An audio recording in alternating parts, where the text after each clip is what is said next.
오늘 우리에게 주신 하나님의 말씀은 역대상 26장 1절에서 11절 말씀입니다. 고라 사람들의 문지기 반들은 이러하니라.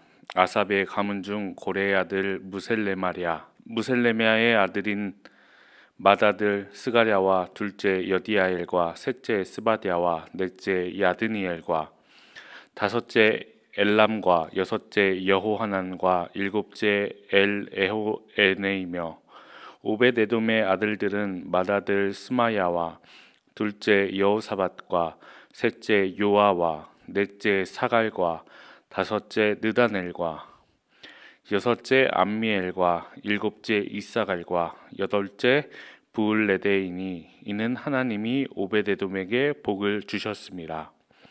그의 아들 스마야도 두어 아들을 낳았으니 그들의 조상의 가문을 다스리는 자요 큰 용사라. 스마야의 아들들은 오드니와 르바엘과 오벳과 엘사밧이며 엘사밧의 형제 엘리후와 스마갸는 능력이 있는 자이니 이는 다 오벳에돔의 자손이라. 그들과 그의 아들들과 그의 형제들은 다 능력이 있어 그 직무를 잘 하는 자이니 오벳에돔에게서 난 자가 62명이며 또 무셀레미아의 아들과 형제 18명은 능력이 있는 자라. 무라리 자손 중 호사에게도 아들들이 있으니 그의 장자는 시므리라.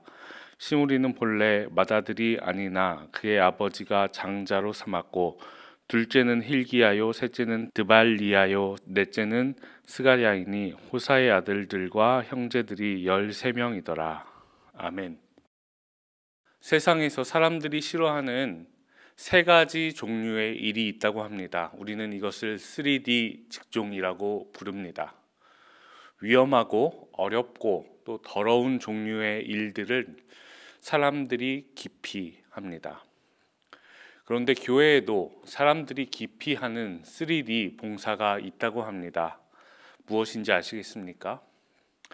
그것은 바로 식당 봉사, 주차 봉사, 교사라고 합니다.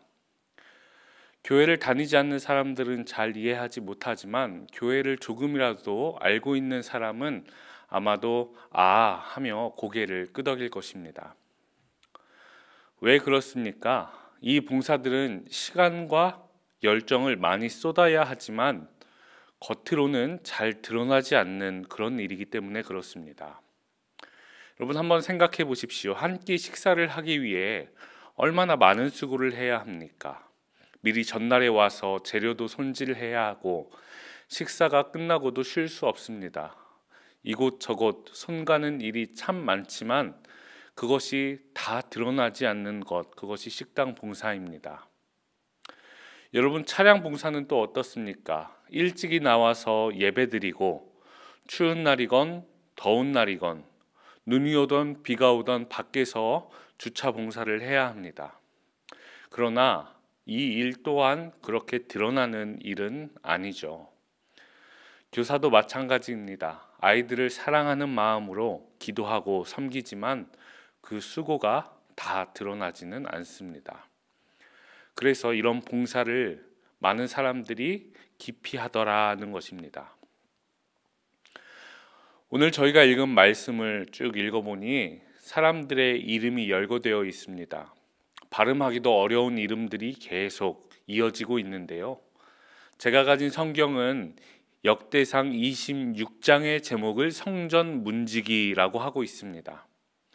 그러니까 저희들이 26장에서 읽고 있는 사람들의 이 이름은 성전 문지기를 했던 사람들의 이름인 것입니다.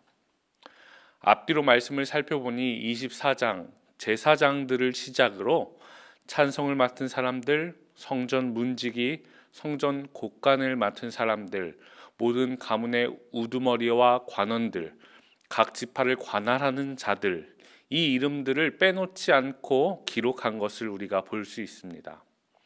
더 놀라운 것은 이런 구분에 들어가지 못한 사람들은 따로 모아서 그 이름을 적어놓고 있다는 것입니다.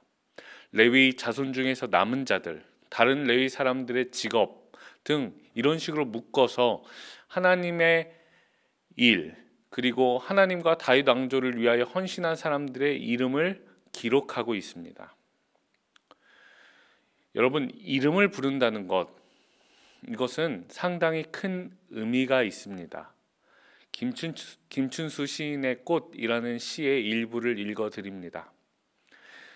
내가 그의 이름을 불러주기 전에는 그는 다만 하나의 몸짓에 지나지 않았다. 내가 그의 이름을 불러주었을 때 그는 나에게로 와서 꽃이 되었다. 사실 오늘 함께 말씀을 통해 살펴본 그 이름들은 우리에게 낯설기만 합니다. 발음하기도 어려워서 읽다 보면 쉽게 지루해지고 따분해집니다. 그런데 이렇게 생각해 보면 어떨까요? 그 자리에 우리의 이름이 있다, 이렇게 생각해 보시기 바랍니다. 하나님께서 내 이름을 기억하시고 불러주신다고 생각하면 어떨까요? 그때는 그 이름의 의미가 완전히 달라집니다. 발음하기도 힘든 그런 이름이 아니라 하나님이 기억하시는 이름, 하나님이 친히 불러주시는 이름이 되는 것입니다. 여러분, 누가복음에 보면 삭개오의 이야기를 확인할 수 있습니다. 삭개오는 여느 사람들과 같이 예수님에 대한 이야기를 들었고 예수님과 만나고 싶었습니다. 그러나 많은 사람들 가운데 둘러싸인 예수님을 만날 수는 없었습니다.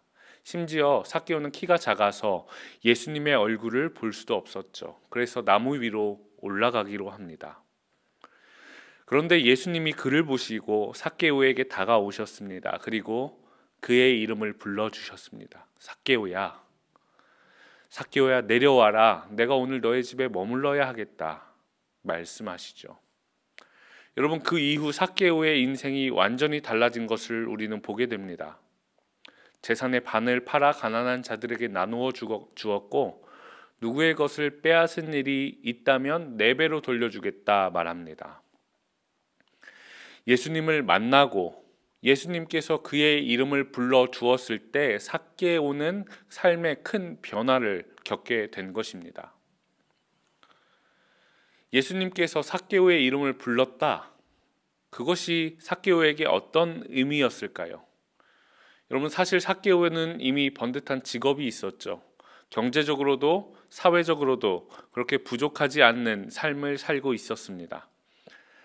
그러나 그에게 딱 한 가지 채워지지 않는 공허함이 있었습니다. 그것은 바로 인정에 대한 욕구였습니다. 삭개오는 예수님이 오셨을 때 무리와 함께 있지 못했습니다. 무리와 떨어져 나무에 올라야 했던 것입니다. 그런데 그때 예수님께서 그를 알아보시고 그의 이름을 불러주십니다. 그의 집에 머물며 그와 함께 하십니다. 그리고 그의 삶이 완전히 변하는 경험을 하게 됩니다. 우리는 성경 속에서 하나님께서 그 이름을 불러주신 수많은 사람을 만나게 됩니다. 하나님께서 모세를 부르셨고 출애굽의 역사를 감당케 하십니다. 사무엘을 부르셔서 이스라엘의 왕을 세우게 하시고 선지자의 역할을 감당하게 하십니다. 그리스도인을 핍박하러 가는 사울을 부르셔서 복음 전파자의 삶을 살게 하시기도 하죠. 하나님께서는 그 이름을 부르며 그들이 마땅히 서야 할 자리에 서게 하신 것입니다. 사랑하는 성도 여러분, 하나님께서 우리의 이름을 불러주셨습니다. 하나님의 자녀로 한 명 한 명 그 이름을 불러주신 것이죠. 하나님께서 우리의 이름을 불러주신 데에는 특별한 이유가 없습니다. 우리가 대단히 무엇인가를 잘해서 불러주신 것도 아니고 우리에게 뭔가 특별한 것이 있어서 부르신 것도 아닙니다.